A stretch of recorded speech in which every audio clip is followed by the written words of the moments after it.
Okay, to start the project, you'll need to gather a few things. Here's your materials list. You'll need an aluminum flat bar, 1/8 by 1 inch by 3 foot, a number 8 finish washers. You'll need a dozen of those. Number 10 by 24 by 1/2 inch stainless steel bolts, and 12 10 by 24 acorn nuts, 12 of those. Some blue thread lock will be the main materials that you'll need to have for fixing this saddlebag. Tools that you will need to have is safety glasses, a drill bit 11/64 inches. Make sure that it is 11/64. You want to make sure that it does not make the hole any bigger than what you already have in the bag. A needle nose pliers, a hex wrench, a 3/8 wrench, a pin for marking the holes positions, a hacksaw, and a file.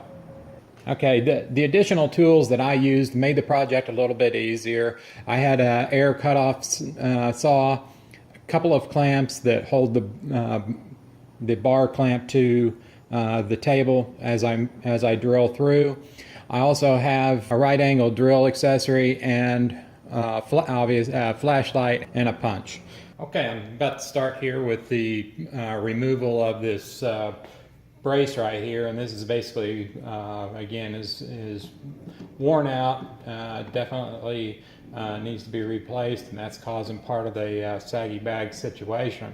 I'm using a right angle attachment to my drill, and it just makes it a whole lot easier to get in there and remove the rivets. You can do it on either side, but it's a whole lot easier to get into this side, because all you got to do is drill out just a little bit, like 1/8 of an inch, and that rivet will pop right out. So here we go.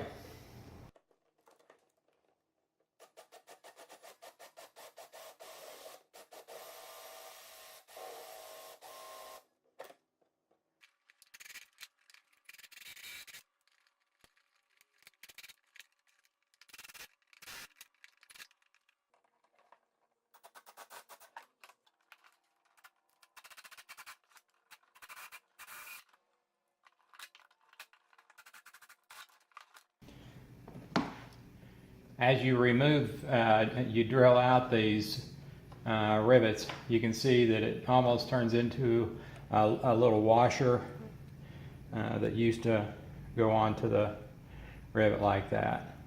But again, it's not too deep on there, so it's pretty easy to get it taken off with the drill bit.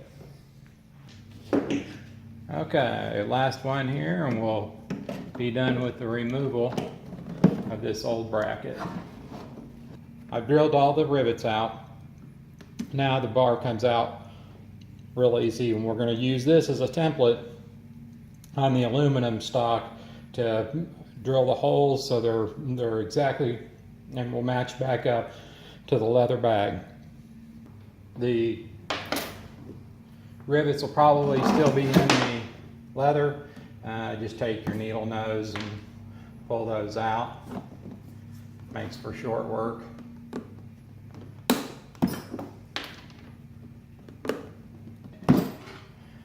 Again, we want to try to keep the integrity of the holes the same size as what the rivet was.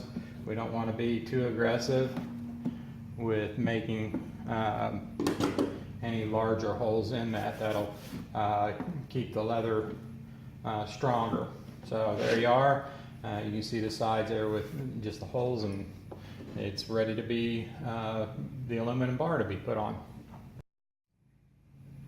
Okay, as you can see here, I have my aluminum stock, and I'm taking the old brace and putting on the aluminum stock, and I'm going to mark exactly all the holes. And again, you could use a pen or a marker, but that way you get the correct position on it.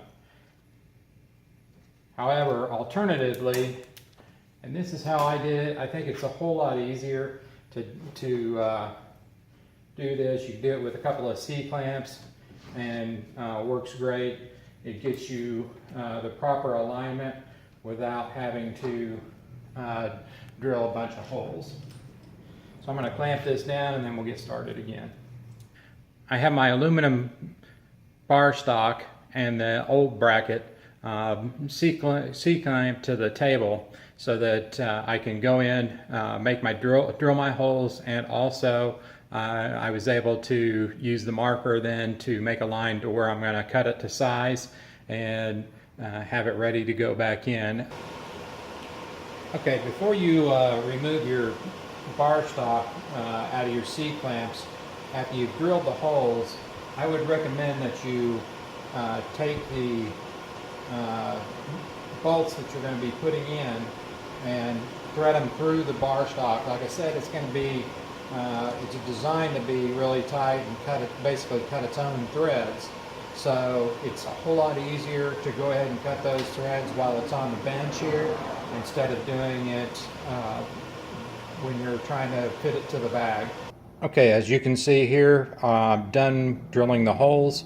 I've cut the bar stock down to match the size of the old brace.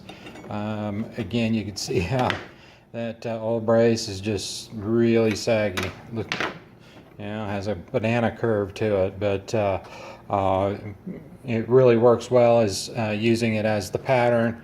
One thing to note, by using the file, once you do get it cleaned up, you want to make sure that you get all the rough edges off of that. I even do the uncut side so that there's no sharp edges anywhere on there for it to cut into the leather as we're hooking it back in. So let's continue on with the install of this and see how it turns out. Okay, I've started installing this bar stock in here, and you're going to find I would put the bar stock in there and fit it up before you start putting bolts in it, because one way it'll fit better than the other. I found I had to actually flip my bar stock over to make it fit better in the bag. So here we go. I'm gonna continue to put the screws in, or the bolts in this, and see how we come out.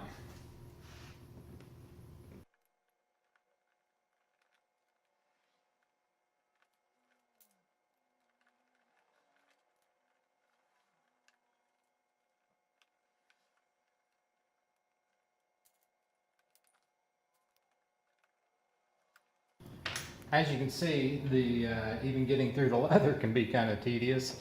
So I'm going to grab my punch here just to kind of open that up. There's a little bit of a piece of leather right behind it from when it was first put on. So again, we're absolutely looking for a great, tight fit to this. Even though it does seem to be want to fight you a little bit, that's really a good thing, because you know that the leather's still good and strong,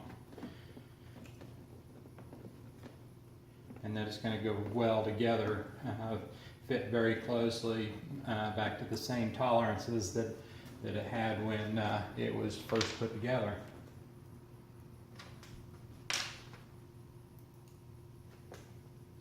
I will say using the hex makes it a little more challenging than if it was just a regular Phillips head on the bolt, but I like the look of it better.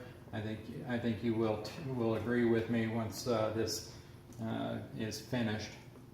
You'll see that it really, it's not quite, looks like the studs that go in it, but really it's pretty close. If you're not looking at it too hard, I think it actually finishes it out real well.